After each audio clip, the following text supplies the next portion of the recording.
they hired a boat, and so they got like 80 or 90 of their employees on a boat, and then they got me to join on the boat, and then we went off to this island called Waiheke, which is about 40 minutes. And beautiful, beautiful place, and you sort of go there to drink wine and visit the wineries and all that kind of stuff. Now, when they booked me for the show, no one knew who I was. They just assumed that I was like worked on the boat.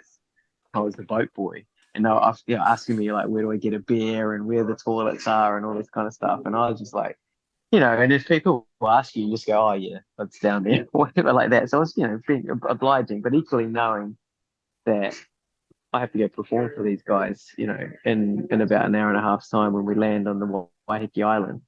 We get there, uh, there's no mic, there's no spotlight. I'm just in the corner of a room.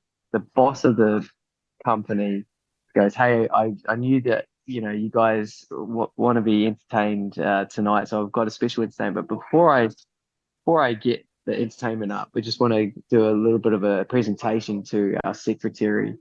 And the secretary, they got her up there. They gave her a bouquet of flowers, and they just sort of, as everybody knows, let's call her Karen or whatever. Karen has been going through a bit of a tough time recently, and she's been diagnosed with cancer, and she's going to be going off doing a treatment. And we just wanted to wish her well and all the best, and all that kind of stuff. So another woman comes up and like puts her arm around her because she starts crying. She does the speech that everyone like is crying, and they do like the standing ovation, and everyone in the business is teary eyed or weeping or at least like really emotionally charged.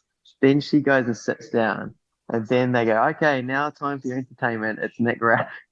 And then they're like, the boat boy, and I was like going, "Oh no." And so I go up there. There's no mic. There's no light. There's no whatever. There's a guy called Bubba who decides just to heckle me the whole time. Doesn't let me get out a premise or a punchline. And for 40 minutes, this guy's just hammering. I die so hard. I die so hard that it was so. I still remember the feeling to this day. And then, but the worst part about it is that I die really hard, and then the boss guy goes, "Well, that happened," and then he goes, uh, then he goes, "Okay, the bar's still open, whatever." Then I had to sit with them because the only way to get back is on this boat.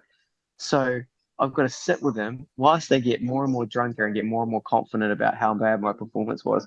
Then we all get on a boat, and then they're all on the other side of the boat. I'm just sitting there by myself. We finally get back to the mainland in Auckland.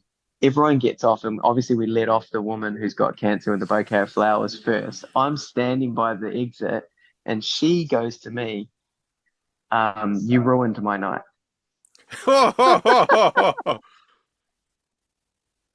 And so I was like, "Oh, this couldn't get any worse." So for me, I learned so much from that experience.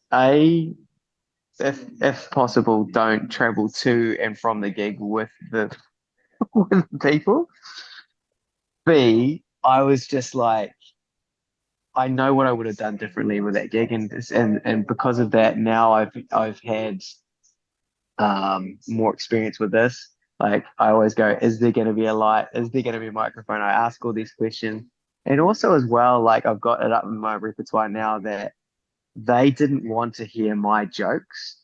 They wanted it to be about them. And also to like that banter that I had, like I was trying to like stop him down and as like a heckler to stop him and shut him up. But actually what I should have been doing was like making the show about them and also bigging up the receptionist and also calling out the room and going, well, how am I supposed to follow that? And just call that out. And whereas before, whereas what I did was I just went on and just tried to do my jokes and go, hey, I'm from a small town. And they're like, whatever, who cares? So it's yeah, it was I learned so much from that one horrific experience that I honestly it excelled my comedic career probably about 2 years, just all the learnings I did on that one thing. And I think the reason why is because I wasn't afraid to then go tell my comedic friends who then laughed at it, which was really important because I could have got into a dark place then. I would have given up if I hadn't talked to my comedy friends. If I had talked to like my parents or siblings or even people outside of comedy, they would have just gone, "Why do you do that to yourself? You should get out of the game." Whereas comedians are like, "Oh, that's so funny. Oh, that's going to be a great story on a podcast," or whatever it is.